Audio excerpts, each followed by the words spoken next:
Welcome to delta academy. नमस्कार दोस्तों, आज हम लोग बात करेंगे भारतीय संविधान के आर्टिकल 22 से संबंधित। इससे पहले हम अगर बात करते हैं आर्टिकल 22 का जो संबंध है वो प्रिवेंटिंग आर्बिट्री अरेस्ट से संबंधित है, अर्थात जो मनमानी जो गिरफ्तारी है उसके संबंध में आर्टिकल 22 पर बात की गई है, जिसे हम निरोधी एवं गिरफ्तारी से संरक्षण के रूप में जानते हैं। जी हाँ दोस्तों, इस आर्टिकल को समझने से पहले हमें बात करनी पड़ेगी स्वतंत्रता की कि आखिर स्वतंत्रता क्या है। तो स्वतंत्रता शब्द का जो अर्थ है वो अंग्रेजी में लिबर्टी से लिया गया है और लैटिन में इसे लिबर कहते हैं। और इस शब्द का जो अर्थ है वह मुक्त या स्वतंत्र या फिर बंधनों का जिस पर अभाव होता है, जिस पर रेस्ट्रिक्शन ना हो या लेस रेस्ट्रिक्शन वाला जो व्यक्ति होता है वह लिबर कहलाता है या लिबर्टी कहलाता है। अर्थात स्वतंत्रता का जो संबंध है वह बंधनों से मुक्त एक व्यवस्था से है, एक अवस्था से है जो व्यक्तियों में पाई जाती थी। अगर हम पुराने समय की बात करते हैं तो प्राकृतिक स्वतंत्रता के अंतर्गत जो है एक स्वाभाविक स्वतंत्रता को हम रख सकते हैं। अगर हम स्वतंत्रता के बारे में कुछ विद्वानों की बात करते हैं तो जैसे बंधनों का अभाव की अगर बात की जाती है तो स्पेंसर नाम के व्यक्ति रहे हैं जिन्होंने ऐसा स्वतंत्रता को माना था। वहीं जो प्रोफेसर लास्की हैं, इसमें एक बड़ा नाम आता है, तो वो ये कहते हैं कि एक ऐसा वातावरण जो मनुष्य को अपने पूर्ण विकास के लिए अवसर प्रदान करता हो और इस प्रकार का जो वातावरण होगा उसमें रहने वाले जो लोग होंगे वो स्वतंत्र कहलाएंगे। अगर हम इनके प्रकारों की बात करते हैं तो ये कई प्रकारों में देखने को मिलती है। राजनीतिक स्वतंत्रता, आर्थिक स्वतंत्रता। आर्थिक स्वतंत्रता का मतलब एक ऐसा अवसर है, एक ऐसा वातावरण है जिसमें किसी व्यक्ति को अपनी जीविका कमाने की समुचित जो सुरक्षा है वो मिल जाए और साथ ही साथ उसको सुविधा भी कुछ ऐसी प्राप्त हो। तो इसी तरीके से प्राकृतिक स्वतंत्रता है। प्राकृतिक स्वतंत्रता के अंतर्गत व्यक्ति का स्वभाव होता है। व्यक्ति का स्वभाव बहुत खुले मन में वो जो कुछ कर रहा है खुले आकाश में, वो प्राकृतिक स्वभाव है उसका। और जैसे जैसे आज हम बड़े बड़े राज्यों की बात करते हैं, जैसे जैसे सरकार का हस्तक्षेप लोगों के जीवन में जा रहा है तो ये प्राकृतिक स्वतंत्रताएं जो हैं कहीं ना कहीं दबती जा रही हैं। इसी प्रकार से नागरिक स्वतंत्रताओं की बात करते हैं। नागरिक स्वतंत्रताओं का जो मतलब है वह व्यक्तियों को समाज में या फिर राज्यों में जो है एक सदस्य के रूप में जो सदस्यता पाने का जो अधिकार है वह नागरिक स्वतंत्रता के रूप में जाना जाता है। अगर हम और स्वतंत्रताओं के बारे में बात कर सकते हैं, जैसे व्यक्तिगत स्वतंत्रता है, जो निजी कार्य या फिर विश्वासों में हमें स्वतंत्रता मिलती है।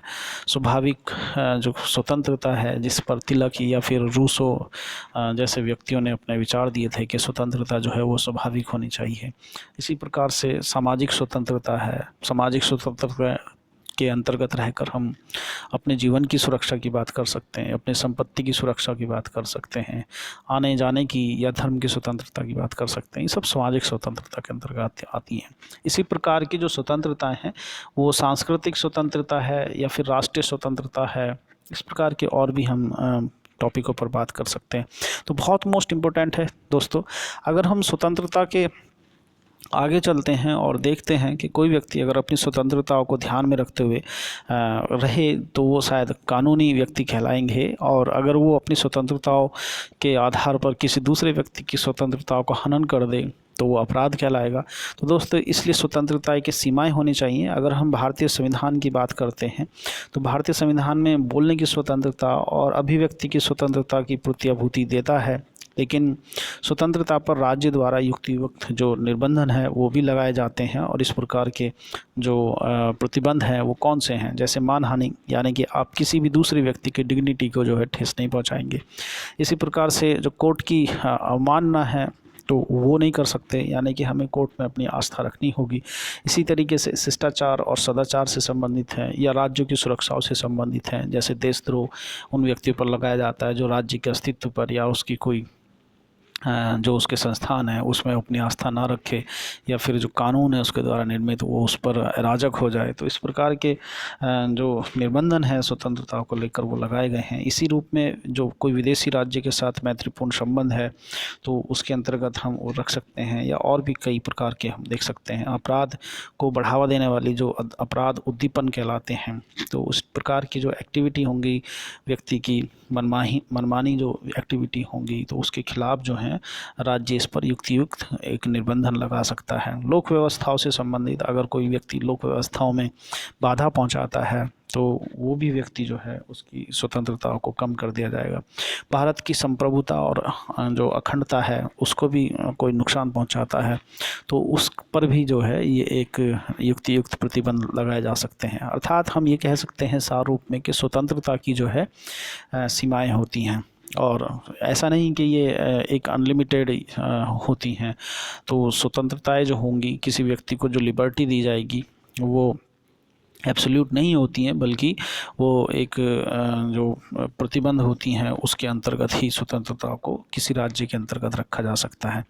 अगर हम बात करते हैं अपराध क्या है, तो अभी मैं चर्चा भी कर रहा था कि अपराध जो है कानूनी जो नियम दिए गए हैं जो समाज में एक साथ रहने के लिए ज़रूरी हैं, तो उनके उल्लंघन को अगर कोई व्यक्ति करता है तो उसकी नकारात्मक प्रतिक्रिया जो है वो हमारा अपराध कहलाता है, जिससे समाज के तत्वों का विनाश होता है। अगर हम मान लो कोई कानून के खिलाफ कोई कार्य करते हैं तो उसमें जो सामाजिक तत्व हैं जो जिसके लिए वो कानून बनाए गए हैं उसका अगर विनाश होता हो तो इस प्रकार के कार्य जो है अपराध के अंतर्गत आते हैं और अपराध के अंतर्गत जो है फिर गिरफ्तारी की बात आती है। तो हम अब बात करेंगे गिरफ्तारी क्या है। तो गिरफ्तारी या व्हाट इज़ अरेस्ट क्या है, तो किसी व्यक्ति को उसकी अपनी स्वतंत्रता से वंचित करने की जो प्रक्रिया होती है, ये स्वतंत्रता पूरी भी हो सकती है या फिर कुछ जो अलग अलग प्रकार की स्वतंत्रताएं हैं उनमें से कुछ स्वतंत्रताओं को कम कर दिया जाता है। तो इस प्रकार की जो व्यवस्था कहलाती है या इस प्रकार की किसी व्यक्ति के लिए उत्पन्न जो वातावरण है या फिर जो इस प्रकार की स्थितियों में उत्पन्न जो व्यवस्था है वह क्या कहलाता है, गिरफ्तारी कहलाता है। अर्थात हम इसे शॉर्ट में कहेंगे कि किसी व्यक्ति को उसकी अपनी स्वतंत्रता से वंचित करने की जो प्रक्रिया है वह गिरफ्तारी है। दोस्तों, अगर हम गिरफ्तारी के कारणों की बात करते हैं तो 2-3 कारण आप अपने आप से भी देख सकते हैं।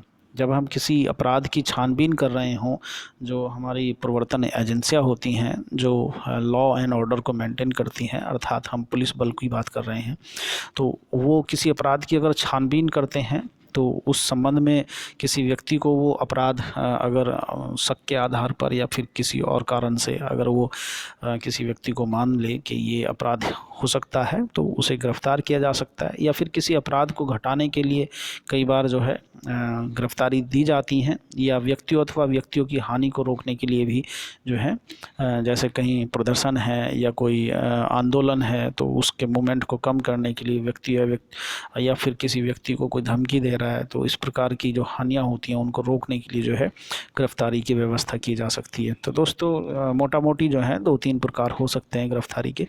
आगे चलते हैं, गिरफ्तारी को कितने तरीके से किया जाता है। तो ये 2 तरीके हैं, एक दंड विषयक हिरासत होती है और एक निवारक हिरासत या निरोध गिरफ्तारी कहलाती है। उसके आधार पर हम ये 2 प्रकार की जो है गिरफ्तारियों का वर्णन है। और आज का जो विषय है हमारा वो इसी से संबंधित है, आर्टिकल 22। दोस्तों, अगर हम पहले ही बात करते हैं आर्टिकल 22 के भाग में, तो इसका जो संबंध है वो 2 रूपों में है। आर्टिकल 22 में 2 प्रकार की व्यवस्थाएं दी गई हैं। पहला साधारण कानूनी मामलों से संबंधित है और दूसरा जो है वो निवारक हिरासत से संबंधित है। अर्थात हम साधारण कानून से मतलब हमारा जो है या दंड विषयक या कठोर कानून से संबंधित है। अगर इनकी अलग अलग व्याख्याएं करते हैं तो अलग अलग व्याख्याओं में हम पहले की बात करेंगे जो साधारण कानूनी मामलों से संबंधित है। इसके अंतर्गत कोई व्यक्ति अगर गिरफ्तार करने के आधार पर सूचना पाना, मतलब यहाँ पर इस बात का मतलब ये है कि कोई व्यक्ति अगर गिरफ्तार कर लिया गया है तो उसको जो है सूचना दी जाएगी कि भाई आपको जो है ये इस कारण से गिरफ्तार किया गया है। साथ ही साथ उसका कोई जो निजी संबंधी होता है, कोई दोस्त हो सकता है, रिश्तेदार हो सकता है, उसको भी जो है इसकी सूचना दी जाती है तुरंत से तुरंत।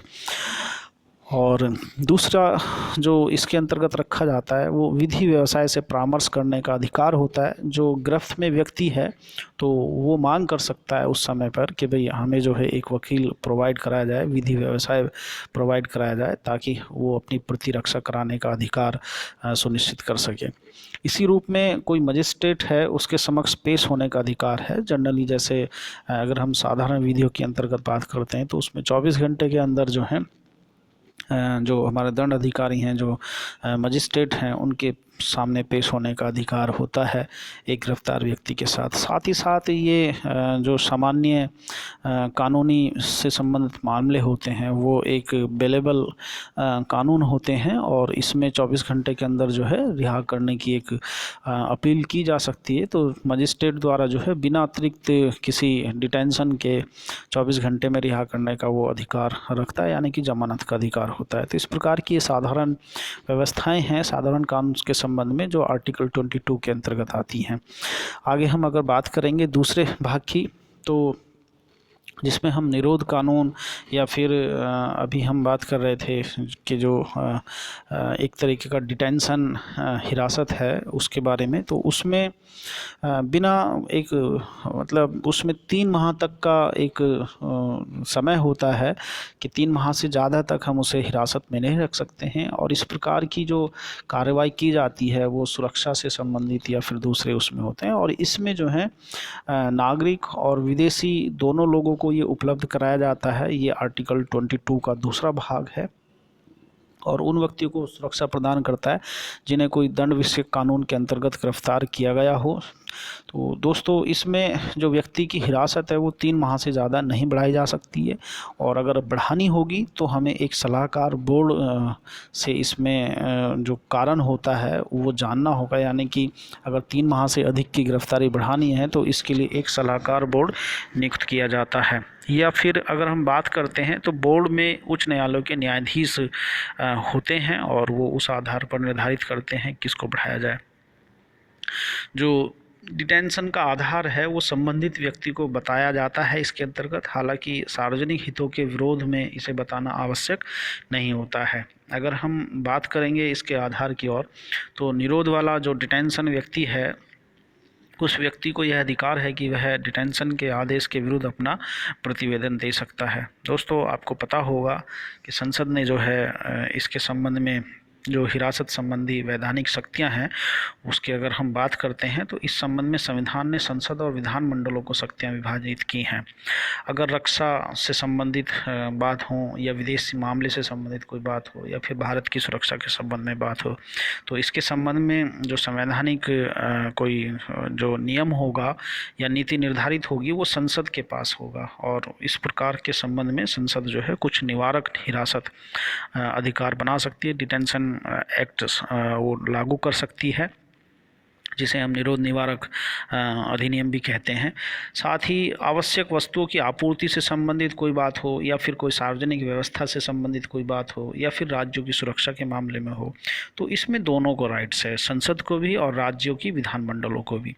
तो उससे संबंधित ये डिटेंशन एक्ट बना सकती है। दोस्तों अगर हम बात करते हैं संसद द्वारा बनाए गए कुछ निवारक हिरासत कानून की, तो जैसे निरोध अधिनियम है हमारा, ये जो है 1950 में आया था जो 79 में समाप्त हो गया।